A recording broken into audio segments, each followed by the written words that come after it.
Hello and welcome to this week's hashtag Toe to Toe. I'm joined as always by Spencer, and this week probably one of the nicest men in boxing, Manchester's Anthony Crolla. Anthony, thank you for coming in. Nice to be here with you both. How have you been? All good, thank you. Just training hard for October the 7th. So in the real business part of camp now. But it's good to have a little bit of a day off for you guys, and then back in the gym tomorrow. Well, I'll do a bit tonight actually when I get home. But have you found the transition since losing your title in such an epic fight and now coming back? Has things changed towards you? Is your mindset, how's it on? A little bit. We pointed out earlier. Listen, no flashy suit. I was waiting for it. Found out it was coming less than 24 hours notice.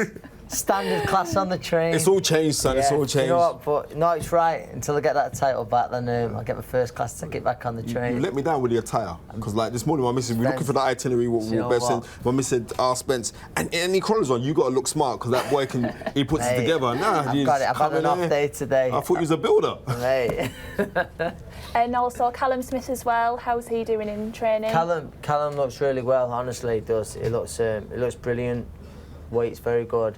He's been one of them. He's been in the gym for a while, but I feel like he's peaking at the right time, because he had the old WBC. Jack gave it up, and then Callum was meant to fight the Durrell brother. He pulled that. Dates got changed, so then he goes in the Super Series. So it's nice now to look forward to that, and now he's ready for Saturday night. That's great. Okay, well, we'll get started. Lots of tweets in, mostly about Golovkin Canelo. First one, the boxing madman. Does the winner of Golovkin Canelo become the #1 pound-for-pound king? Do they also become a top 5 best ever middleweight? Spencer, you can start us off on that one. No, and that's that. Seriously, and it's the bottom line. As I keep on saying this time and time again, that Mr. Ward, Andre Ward, is the pound-for-pound #1 king, followed by maybe Terence Crawford and maybe Lomachenko.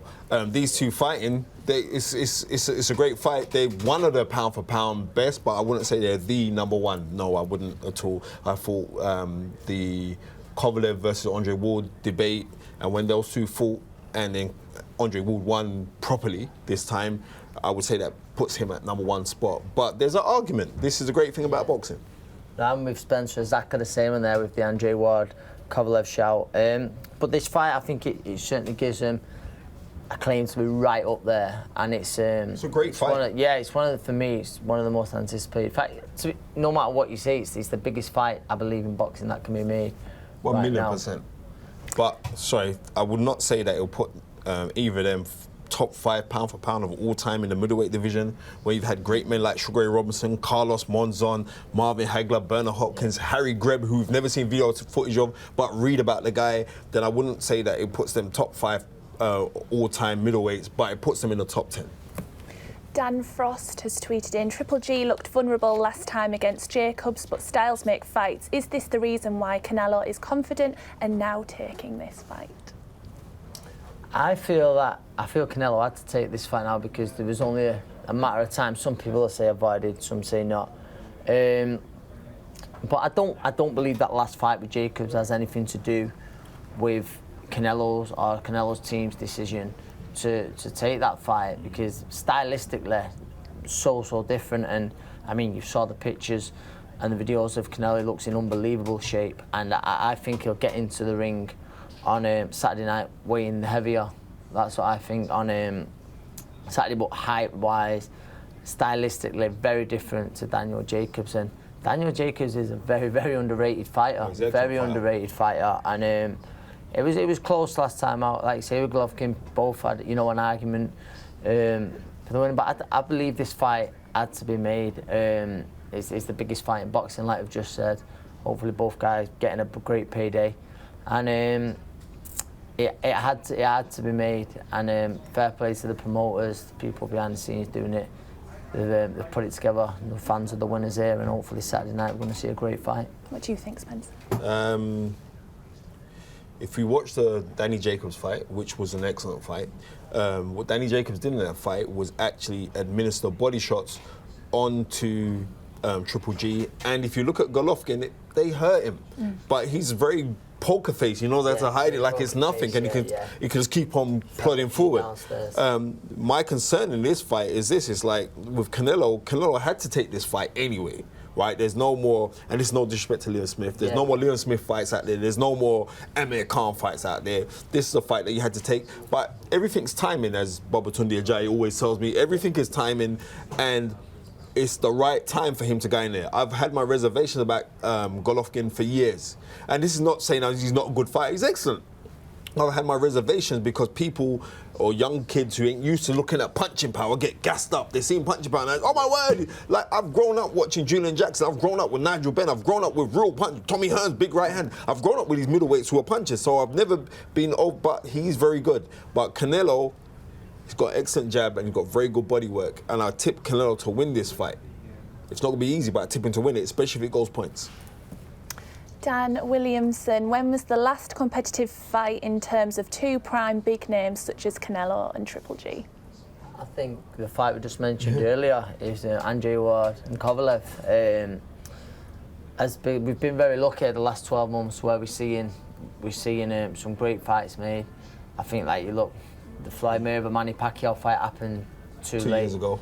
Yeah. 2 years ago? 2 years ago, it happened well too late. So as of late, we're seeing fighters getting there, aren't we? Who seem to be at the peak, of their careers, fighting at the right time.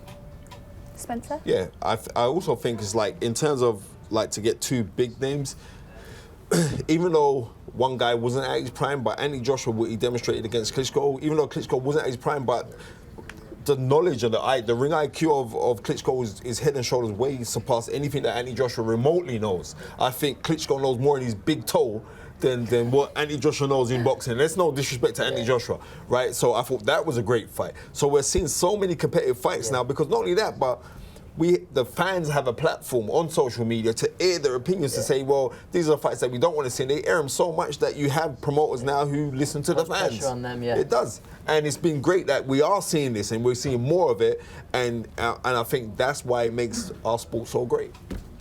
Darren Jones, who does Billy Joe Saunders have a better chance of beating, Canelo or Golovkin, providing he retains his title Saturday night? Golovkin. Because he is an out-and-out boxer. And I think seriously, not only that, I think that Canelo's been in a better class of opponent than what Golovkin has. But regardless of that, Golovkin will be in with good guys and just beat them up. But I think he'd have the better chance against Golovkin. That's my open opinion. Yeah, I think I'm going to go with Spencer again. It's a tough one. Listen, both very tough fights, both great fighters. But I think stylistically, Billy Joe is very underrated. He's got great movement, great movement. And if you feel that Golovkin may be a little bit more suited to him, if he feels the need, he can just walk him down. Billy Joe might have the chance of, I agree, outboxing him. And, shout out there to Billy Joe. I saw the transformation in his body, and every credit to Dominic Ingle and the team there. Mate. He looks, it's unbelievable from the last time he fought to this time. His body, total transformation, looks brilliant. And I'd also have to give Dominic Ingle a lot of credit for the simple fact is Dominic Ingle, from the Winkerbank gym where Johnny Nelson, Nassim Hamed, Harold Graham, they were all movers. Him being with him as a trainer, him being down there now with the Ingles, that will suit him 10 times over than anybody else who was like more aggressive kind of style of fighting. This will suit him because he will revert back to his hit and hop it kind of style, and he can punch as well. Steve Parsons, how big a compliment is it to Jamie Moore that Carl Frampton asked him to be his trainer over more higher profile names? It's a massive compliment. It's a huge compliment. I mean, I think Carl Frampton could walk into almost any professional gym to any professional trainer in the world, and they'd be happy to... You think Joe would have trained him? You think Joe Gallagher would have trained him? Mate, I'd have to ask him that. No. I said almost. No, but listen, I think, Carl, you know what I'm saying, Carl, he could walk into any professional trainer. I don't think that there'd be very, very few, if any, who would turn Carl away. So for Carl to go to Jamie, it's a great compliment to Jamie. Really happy for him. Jamie's a grafter. I saw him last week. He's happy to help Carl, and I really hope that they gel, and it's the start of a great relationship. What was it in Jamie Moore that you think attracted Carl Frampton to him as a trainer? Good question. I think it's Jamie Moore's honesty.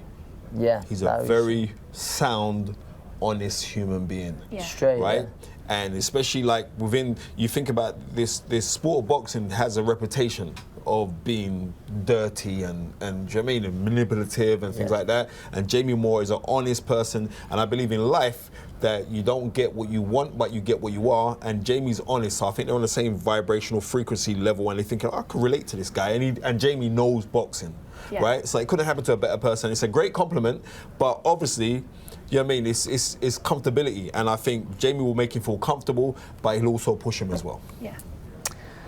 Thomas Lyons, do you feel Pulev will present any greater threat to Joshua than Klitschko, or is he just a weaker version of Klitschko? Pardon me? Who put this question in there? We got to talk to our producers. Did you see this diabolical liberty that they're saying right here? That Pulev is like a weaker version of Klitschko. They fight nothing like each other, and they put this question in there. No, he's not, but he will cause trouble.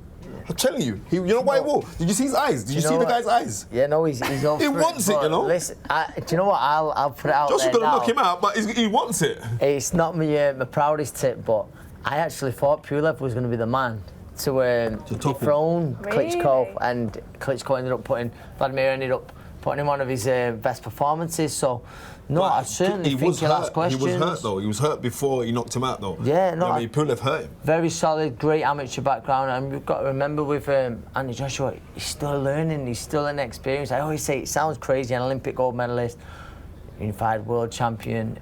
It's crazy to say that, but he is still learning. He is still learning. And Pulev, I saw a quote, I can't think where I saw it, and it says, Pulev, I mean, you're always improving, you're always learning in this game, but he's learnt the job, whereas Andy Joshua's still learning. Yeah. If that makes sense? I totally agree with you, but the thing about it is this, when you have punching power like Andy Joshua, you can learn on the job all you want, because you know what? Not only that, but Andy Joshua has this spite, and he gets bursts of energy where you don't think he's going to get these bursts of energy. And I watched Pulev versus Derek Chisora, and Derek Chisora was having relative success against him. Pulev's a very, very capable fighter. He's very astute. He knows what he's doing. He's got good ring generalship. But when you're dealing with a proposition like an Anthony Joshua leaves no stone unturned, and Anthony Joshua should be able to dominate him with a jab, but for the first 3 rounds it's going to be interesting because Pulev does fancy that overhand right. Yeah. And Joshua got to be careful of that.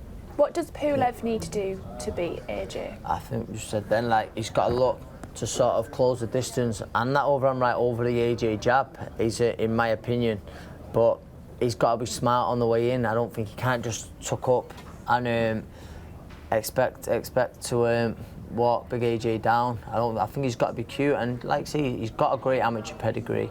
But I think if he's to have any chance against Anthony Joshua, which he does have, certainly in heavyweight boxing, you're only a punch away. But I think early on he has to be smart. He has to be very cute early on. Okay. And reflecting on this weekend, Chris Johnson, after Usyk's performance on the weekend, do you think he could handle the size and power at heavyweight if he moved up after the WBSS? Did you see him on the weekend? That guy's mustard. I think he's unbelievable. I've watched him for a long time, and I think he's a great fighter. And to answer Chris's question, without a doubt, yes, I do. It's he's got this confidence about him as well. It's like Hook, for a lot of people, would have been seen as a tough fight, a hard night's work, but he made it look easy. He made it look so easy. And me and Callum Smith were actually saying this the other day. I think they're very good mates. I know they're from the same camp. Lomachenko, he's like a big Lomachenko. You know, he doesn't move like a cruiserweight, in my opinion. And I genuinely think he can win this tournament, and he will win this tournament. And then he goes on and he wins a world title at heavyweight. Can he handle? It says there, you know, the size. You look in the World Series of boxing. He didn't lose in the World Series of boxing. You know, in the amateurs. Yeah, he beat Joe Joyce in that. Joyce, yeah, and Joyce is quality. Brilliant, quality amateur. He's Olympic silver medalist. Some people thought he'd done enough in that final against the Frenchman, and it's. I just feel that he could move up to heavyweight and win world titles at heavyweight. Yeah, I do. What do you think, Spencer? Do you agree that he could move up? well, listen, when you say win titles at heavyweight, we got Anthony Joshua there. I think Anthony Joshua will be there for a long time. If Anthony Joshua weren't there, then I think he'll have a chance at heavyweight. But he's very, very good. And I like the fact that for a big man, he can move. You know what I mean? Yeah. He can move, and he knows how to gauge range. Like, he'll be he does. He's got very, very good judgment of range. He'll be out far, and he'll snap his jab, then he'll come in with a big power shot. Some engine on him as well for a big guy. And he puts together combinations so well. Very, very good fighter. And it's mad because, like, the cruiserweights now are the old heavyweights of the past. So I think he could move up, but stay away from AJ. That's what I'm saying to you, because AJ will smoke your boots. Okay, that's all for this week. My thanks to Spencer and Anthony. Anthony, good luck for October 7. Thank you very much. Tune in next week for more #Toe to Toe. Sky Sports. Feel it all.